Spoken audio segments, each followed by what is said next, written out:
हा सांगा, तुम्ही हा अपघात पाहिलेला आहे, कसा अपघात झाला, काय झालं? पहिल्यांदा ते आलेलं विमान आणि पहिल्यांदा असं वरून गेलतं, तेव्हा ते चांगलं होतं. नंतर आम्ही घराच्या बाहेरच होतो, आम्ही गुरांना खायलाही टाकलं आणि घरानंतर आलो तर आम्ही बाहेर होतो आणि ते विमान गेलेलं असं खालून आलेलं आणि खालून असं ते खालून आलं आणि ते बरोबर वरती जायचं, ते असं खाली त्याला अटॅक झालं. ते बरोबर म्हणजे 8:45 तेव्हा वाजलेल्या आणि त्याचा म्हणजे आम्ही पाहिलं, पण एवढा मोठा त्याचा असा स्फोट झाला ना की आमच्या घरापर्यंत आला.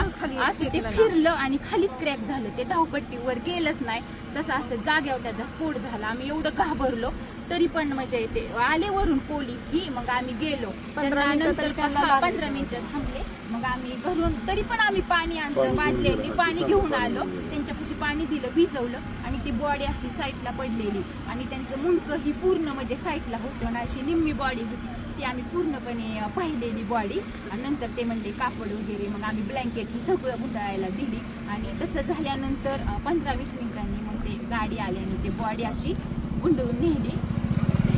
वाईट झालं ते बघितल्याला, आम्ही खूप घाबरलो. तुम्ही काय बघितलं? तेच बघितलं, ते येऊन खाली कोसळलं आणि मुलं जायची वेळ नेमका टायमिंगच्या वेळ होता 8:45ला. खाली कोसळला, असा भडका झाला, चाक येऊन माझ्यापर्यंत आलं तिथं घरापाशी. काही आम्ही घाबरलो, पोरही आम्ही पळत सुटलो, पण काहीच उपयोग नव्हता.